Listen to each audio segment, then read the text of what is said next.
Do you like video games? Do you like Always Sunny in Philadelphia? Yeah, that's Rob McKillaheny. Mc, Mc, ah, you know who he is. Do you like shenanigans? Yeah, you'll like this show. Check it out on Apple TV Plus. Review over for all of you that just left. For the rest of you, let's talk about it. I have worked in the video game industry for over 10 years. I've been in the overall tech industry for a little longer than that. I've been in QA for a long time, quality assurance. I've been an associate producer for a little bit. I've been a producer for a bit. I've done QA and producing on various games and projects. So this show hits a little close to home for me.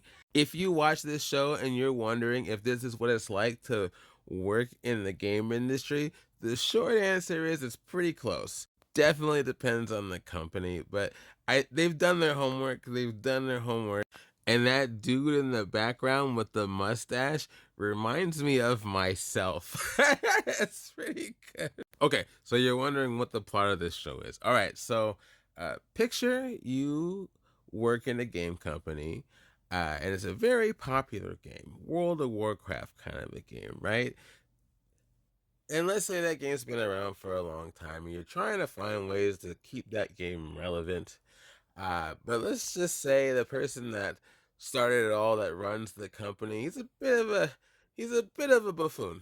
That's the show right there. That's the show. I think if you haven't been in the game industry at all, you'll like this show quite a bit, especially if you like Rob Mc,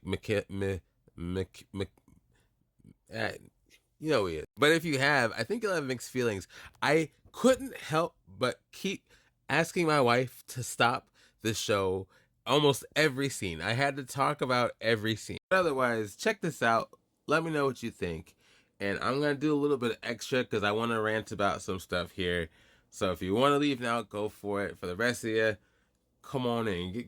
Get a little closer. Let's talk. Okay, so similarities in the show. The guy in the back with the mustache, he's the producer. He is the guy that coordinates the the show. You know, he's the guy that makes sure that everybody stays on time, on budget, stays within scope. If you don't know what scope means, there is like a goal that you have whenever you're releasing a game or a version of the game, and you're supposed to kind of stick to it as close as you can.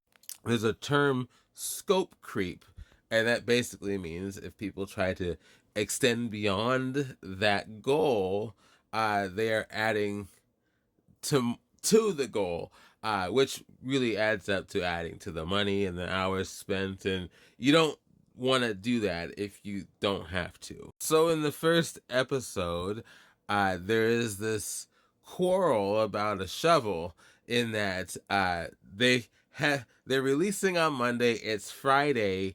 The lead engineer wants to put a shovel in the game. Just a basic shovel you can dig stuff around. And Rob's character, the guy that runs the company, he wants to do all this extra stuff with it, which would extend the deadline, which would extend the scope, which basically means more money and disappointed gamers. You know what I mean? It's a big old train wreck effect that you can see a mile away, and you got the producer guy there kind of seeing that and trying to kind of figure out a way to avoid that train wreck, but at the same time not piss off his boss, basically. But when your boss is a buffoon, that could be difficult.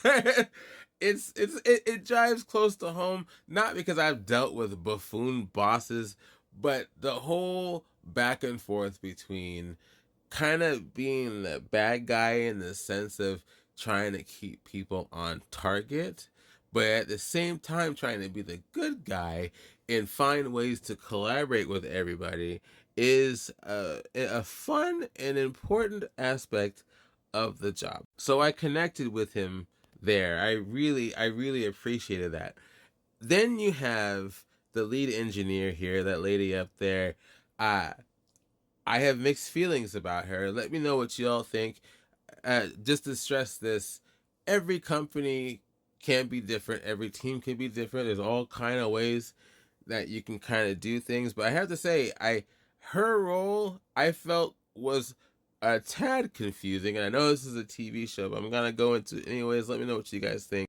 There are moments where she includes herself in the group of creatives, and there are moments where she gets the mustache guy to kind of bend to her point of view because she knows that he is very creative centric rather than business centric. But in my experience, engineers aren't creatives. They are engineers. They're the builders. Not saying engineers can't be creative. We're talking coders, programmers, people who do the ones and the zeros and the lines of code to actually make the game. Creatives I usually think of as artists or designers, or artists are the ones that do all the pretty artwork. Designers, they're the ones that write the stories and the voice dialogue and all that fun stuff. Or they'll design the game mechanics, and usually they might start with like some kind of like basic on paper kind of game and build up from there. Those are generally creatives in my mind. QA is kind of more of a support role, verifying all of these things, just to give you a very rough idea. So when she includes herself in that group, it was a little weird. Another thing that's kind of weird about her role too is she she seems to be more of a technical artist than she is an engineer, because she kind of dives into the world of art and engineering, which is interesting being in a larger company. And I can't speak for all companies. I can't say it for sure, but usually those areas are kind of siloed off. Like you'll have engineers, programmers, you'll have artists, and you may have technical artists somewhere in the middle. And technical artists basically kind of bridge the gap between engineer and artwork. So her role isn't weird by itself, but since she's the main person you see representing that whole area, it almost feels like she's like a Jill of all trades, which isn't bad. But in a game like that, in such a giant game, it seems unrealistic. I know I'm tearing it apart. You have teams of people doing these things and groups of leads, and it can be a very big effort. Think about World of Warcraft. It's not just some small team making that game. That's like a whole like large team effort. And then QA, yes, I have the most experience here, so I'm just going to say, um, they have two QA people on the team.